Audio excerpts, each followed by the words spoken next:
Real life street stars. We in here with O'Shea. What it is, boy? Yo, yo, yo. Now, last Sunday, me, my boy Chris Cole, Rook, we at K104, man. He going through some songs. He like, man, say, check this shit out right here. Played it. What I gotta do to get on All Star magazine? Just going in. We like, damn, he going in. He played that bitch. First of all, you jamming, bro. Never heard of you. Jamming, bro.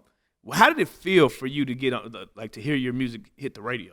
You know what I'm saying? Because in the song, if those who haven't heard it, it's called I Just Want to Know. He's basically saying, like, what I got to do to get y'all attention. You know what I'm saying? Nigga, I'm out here rapping my ass off, and y'all ain't showing me no love.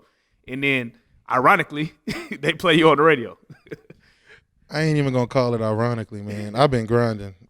Since about June of last year, I stepped on the scene, and it's been a constant grind. Like show after show after show after show after show. And shit, I met Chris Cole at one of these shows. And, you know, he just showed love. I guess he was just really feeling it because he showed me love. It took him about 2 months, but he went ahead and dropped it. And from what I'm hearing from social media, he dropped it again this past Sunday. I think he going to try to break it, honestly. Now, in your song, you allude to a lot of gimmick things that a lot of rappers do or feel like they have to do to get on in this industry. You know, you saying, do I need to get a Draco? Do I need a record? You know, do I need to sell drugs? Or do you feel like, you know, that these are the things that are paid more attention to, the negative aspects of what an individual has to do to get in the game? Yes. Because just being on the underground scene in Dallas, it's so much talent. And a lot of it is overlooked versus the guys who don't have really no talent, but they got the gimmicks. I mean, you get it how you live it, but, you know, I ain't hating on you, but that negative stuff, it seemed to outshine the dudes that's really out here grinding with real talent. Right. What are some of the ways you plan to combat that, you know, the stigmas that, you know, you have to be like a super ass trap nigga or you have to be, you know, a light-skinned Drake type to get on, you know what I'm saying? Keep being me, because I don't smoke, I don't drink, I ain't never sold dope, never touched dope. I don't got no, you know, I ain't in the street, so I feel like I've accomplished a lot just to not be that stereotypical artist, that I've actually gained people's attention, and I feel like I can make that statement like all you gotta do is be yourself. Don't switch up. You ain't gotta do all that extra stuff because I didn't. Just keep grinding. Now, one of the things that I noticed about that song in general was the video and how, you know, it was simple but creative. You know what I'm saying? It's who came up with that concept of that video? Me. That's dope. So is that kind of like what you do for all your videos, come up with a real dope concept and get with the video guy and y'all just make it work together? Something like that. I Want to Know is really one of the only original videos I have to some of my original music. I do a lot of remixes, so I got a lot of remix videos, but when I do make original videos for my music, it is going to be like that. Yeah, I got you, man, because one of the things I was thinking about was like how Jordan Lucas just kind of took the game by storm with these concept songs, which leads me to another song that you have, which is Father's Day, which you know, I think a lot of black males, probably almost everybody in this room struggles with, you know, just having a lack thereof a fatherly presence in the building. You know what I mean? So touch on that song, man. It seemed like a very deep song to make. I mean, my dad's just never been around. Right. Never. It's just always been me and my mom. And I don't know, man. I'm actually a father myself, so I got a 3-year-old daughter. And this year for Father's Day, man, I was in my feelings, and I dropped it on Father's Day. I made it like the day before, and I just put it out. Now, being a father and being in the music industry, I know it's tough because, you know, you have to put certain parental responsibilities before your music. How do you manage both? Well, I'm still with my child's mom, so I'm not doing it by myself. Clap, clap, clap, clap, clap, clap, clap. Black love in the fucking building. So I was gonna ask you, what do you think, like the black relationship? You know, we can only speak for ourselves, but what do you think it goes wrong a lot of times? Because it seemed like, you know, I've never been to a wedding. Like none of my partners, like my homeboys finally finna get married, but I ain't never been to a wedding, bro. I'm like 30 plus. You know what I'm saying? Right. So like, what do you think it is that keeps us so divided? I think a lot of it has to do with pride, and then getting into relationships that you really shouldn't be in, but for whatever reason you want this person, but y'all just don't seem to work, but y'all keep trying to make it work, and next thing you know, y'all done wasted 10 years trying to make this relationship work, and you like, fuck it, I'm comfortable, so now I'm just gonna stay with you. I think that's what happens with a lot of people, and they start cheating, and I don't want to leave you because I love you, and they just keep going through the cycle. Now, I know, from listening to your song, it's very lyrical. You got a lot of content. Do you feel the need to make any type of, wave music? When I say wave music, something that's type of trendy, like a song, maybe like a. Talk my shit. Oh yeah. Oh, talk my shit. Then tell me about that. Man, Talk My Shit came. Like I said, I've won a lot of competitions in the city from the moment I stepped on the scene in June up until currently I still win them, but it got to a point where I came to the competitions, or not even just the competitions. I stepped on the Dallas rap scene as a nobody. Like, who is this big nigga coming? What he finna do? And then over a couple of months, it was just like, whoa, this O'Shea dude is crazy. And I started winning, and I started actually seeing that this could actually be something. And I was like, man, I think it's time for me to talk a little shit. I'm a real humble dude. I'm real laid back and quiet, but it got to a point where I was like, I think I deserve to talk a little shit, just a little bit. Yeah, speaking of talking shit, man, on that Look at What You Made Me Do, you alluded to a young exclusive beef. What happened there, bro? I wouldn't necessarily call it a beef. Right, like rap war, skirmish.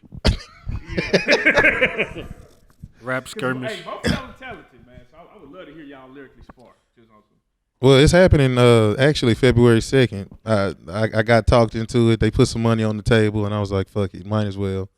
It's actually a little bit old. It happened back in like November.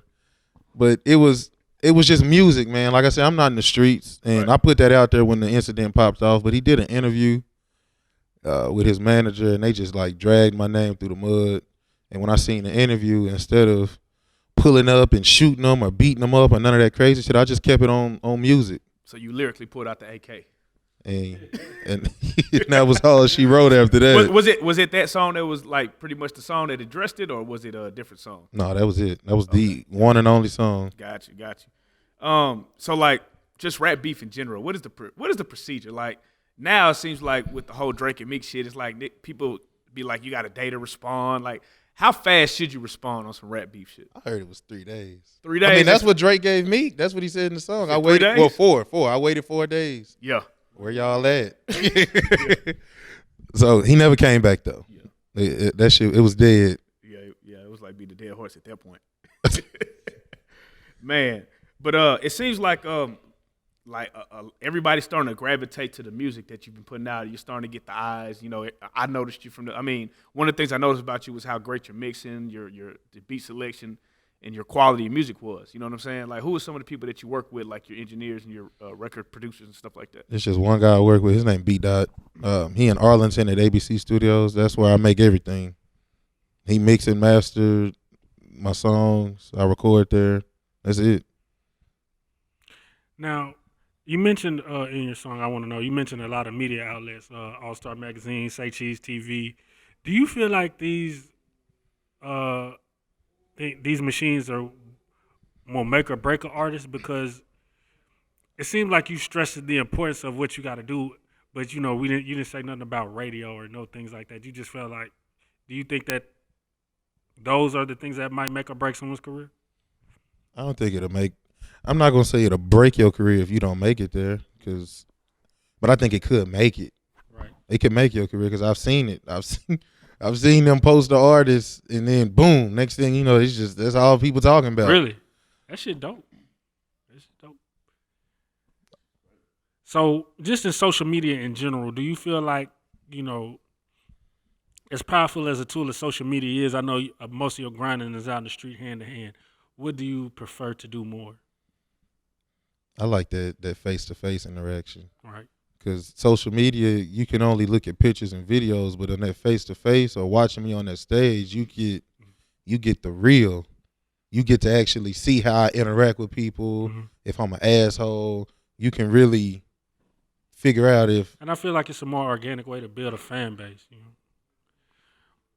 Now, when we talk about competitions and being judged on your talent and your stage presence in these competitions, a lot of artists stay kind of leery of them because usually it's how many people did you bring, who's screaming the loudest, and it has really nothing to do with the actual individual talent.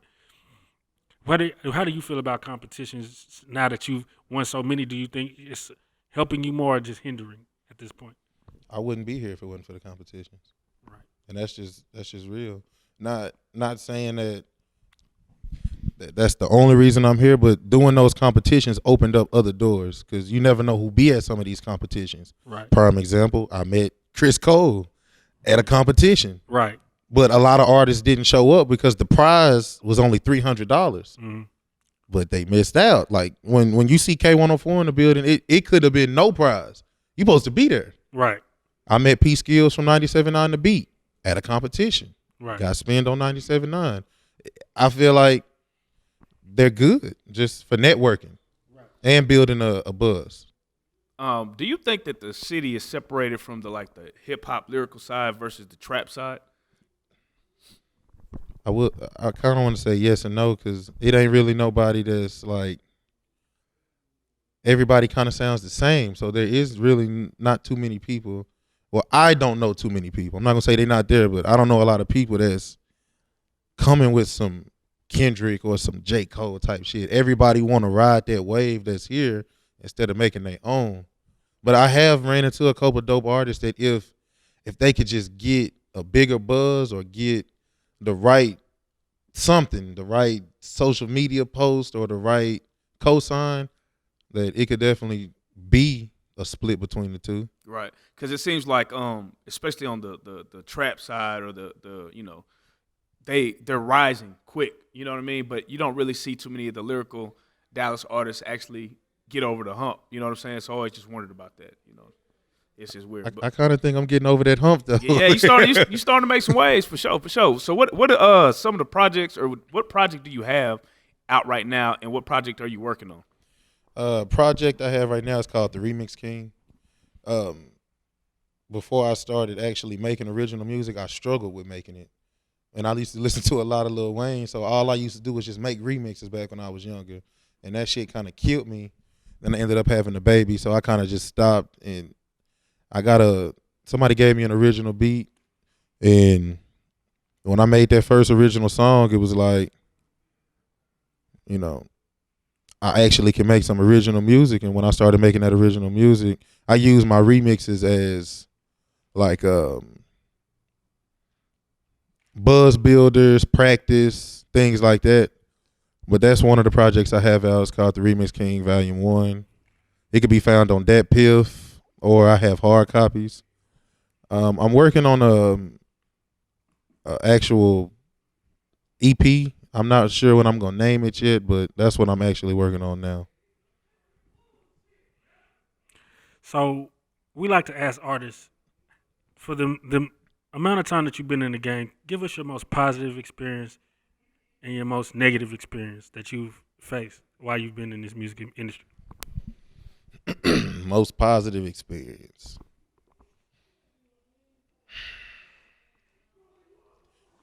The whole experience has kind of really been positive. The love and support that you get, seeing that I don't fit the regular rapper category or the average rapper that comes out the city, I feel like that's one of the best things about it because I'm doing it without having to compromise who I am, and I like that because people actually rocking with it. And I mean, they was rocking with it before the radio and some of this other stuff, but now that people like you guys and Chris Cole and P Skills, now that y'all shedding light on me, it's like, whoa, who is this nigga? But I've been here this whole time, but I'm getting that eye attention. So just the whole experience to me is positive. Probably the most negative thing is just the hate. It's a lot of hate, and I know that's gonna come regardless. But I think that's it, man. That's that hate is real. What advice would you have for an aspiring young artist who wants to get in the game, but they ain't got no Draco or they ain't got no light skinned Drake singing voice? Kind of like, what would you tell them? Keep grinding. Consistency pays off. Amen. You got any shout outs? Man, shout out to my mom, man. My mom, she come to like every Mama. show. Every show, man. I don't really see. I don't think I've ever seen nobody's parents at a show, but my mom would come to every show. And that's real. So that's a big shout out. I shout out to the people who actually fuck with me, and my producer, engineer B Dot, my boy Teddy Grams, just really the whole underground, man. And for people who want to get in contact with you for any bookings or features, how do they reach you? You can hit me up on Facebook, O'Shea St. John, or Instagram, O'Shea Jerron, or Gmail if you want to book me, O'Shea Music with a K at gmail.com. Well, O'Shea, man, we salute you. Everything we're doing. We want to know when your next project is dropping. We want to know when you gonna be in the streets with the music. We want to know when your next competition is, man, because we support everything you're doing, man. You are a real life street star.